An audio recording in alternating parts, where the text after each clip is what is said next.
Hello, today is Friday, February 5th, 2021. I'm Joe Schmidt from TC2, and this is Staying Connected. On today's podcast, I'm joined by Deb Boehling, a partner at LB3, and by my fellow TC2 director, Julie Gardner. This will be part one of a two-part series where we discuss the impact of COVID-19 on enterprises. And today we'll highlight what your network needs probably are now in this current COVID and post-COVID world. And surprise, it's probably not what it used to be. Okay, Deb and Julie, thanks for joining me today. So Julie, let me start with you. I'm interested to hear about the network changes that you're seeing as a result of COVID-19 and how enterprises can manage those changes to save money. Oh, thanks, Joe. It's hard to believe it's been a year since COVID-19 began impacting the way most of our enterprise customers do business. There really has been a fundamental shift in the work environment as most organizations had to quickly migrate to that work from home model that we are still seeing today. This shift has had numerous downstream impacts on costs, everything from licensing and conferencing to circuit sizing, and even the global real estate needs of our enterprise customers, just to name a few. We've seen some companies manage these impacts very well, and we've seen some that have really lagged. Today, we're going to give you some tips on how your organization can seek to reduce costs by managing these changes. All right, tips are good. So, Deb, what have you got? Well, thanks, Joe, for letting me join you. It's been a while. And I'll start with the licensing and conferencing needs and how those have really evolved during this pandemic. Clearly, enterprises have had to provide an ability for users to collaborate and communicate in the work from home environment.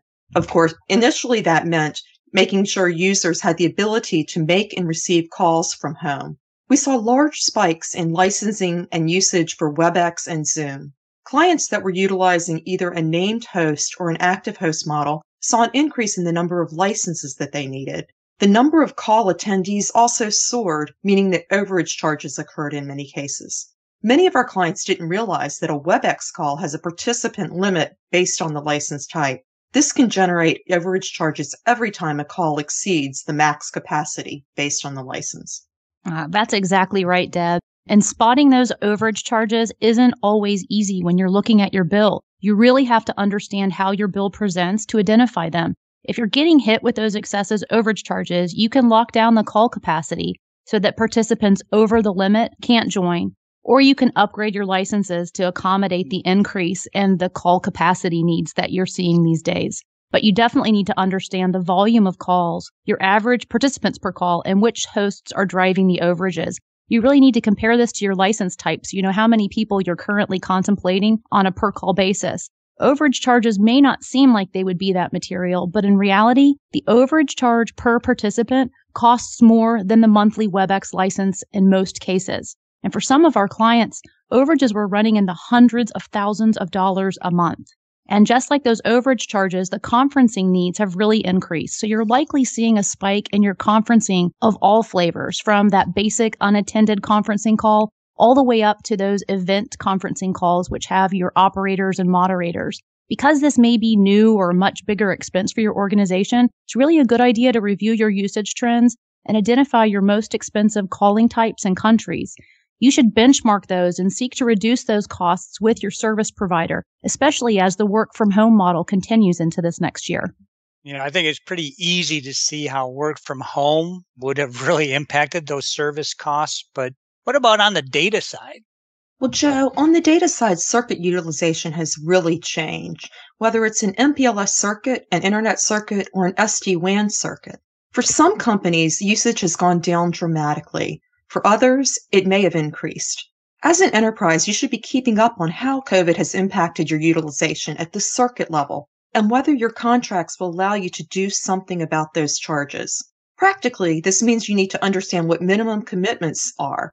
Do you have circuit-specific minimum commitments? A lot of times, for example, there are regular port charges and there are usage charges. There may also be flexible billing options, but even the flexible billing options for internet circuits may no longer fit.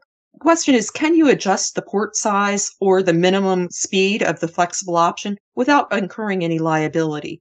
And how do you affect those types of changes? Yeah, really good points, Deb. And we're seeing a lot of our clients actively managing their bandwidth by downgrading their ports when they see that utilization has dropped. And that's really what we've seen across most clients. Utilization has gone down, and they're able to decrease their costs by ramping those ports back down. There are a few situations where they've had to increase port speeds, and that can happen as well up to that underlying access bandwidth that you have. But reducing port speeds for that unneeded bandwidth as we ride out the pandemic is really a great way to reduce your costs. But as Deb pointed out, you really need to understand how your contract will or won't support that and run the math. You wouldn't want to downgrade a circuit only to find out you had a minimum payment period that will eat up most of all of your savings and then some. All right. Thanks, Julie. So is there anything else on the data side that companies should be looking for?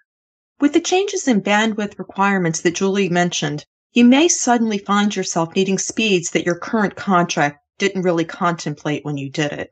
You may not have worried too much about negotiating certain speeds because, well, you didn't really see a pandemic in our future. It's a good time to look at your utilization, figure out what speeds you need to cover in the next 6 months to a year, and determine if you need to add negotiated rates for your contract to match those needs. That may be on the lower end, as Julie mentioned, because many clients expect it to grow, not to fall in usage. Okay, so we've touched on licensing. We've looked at conferencing and data circuits. Hey, what about global real estate? Well, that's a loaded question for sure. Because of work from home, we're seeing more and more of our clients really rethinking their global real estate needs. They're asking questions like, can these sites be downsized? Can we consolidate? Or maybe we need to close some of our facilities and really look at our future policies in regards to work from home. This is all really evolving. And it definitely impacts your network and the network costs both today and tomorrow. Also, I think it's important to understand these needs in the context of transformation projects. Most of our clients are currently in the midst of some form of transformation, and your global real estate changes really will impact these plans. So you wouldn't necessarily want to order services for a site that's closing or downsizing or is going to have dramatically different network requirements in the context of your transformation projects. It's really important that you understand where you're going with your global real estate plan and how those plans need to be layered into those transformation projects. And as an attorney, changes in your global real estate footprint that impact your spend need to be documented and understood in the context of your contract. We'll talk more about how COVID will impact your current and your future state contracting needs in part 2 of our series.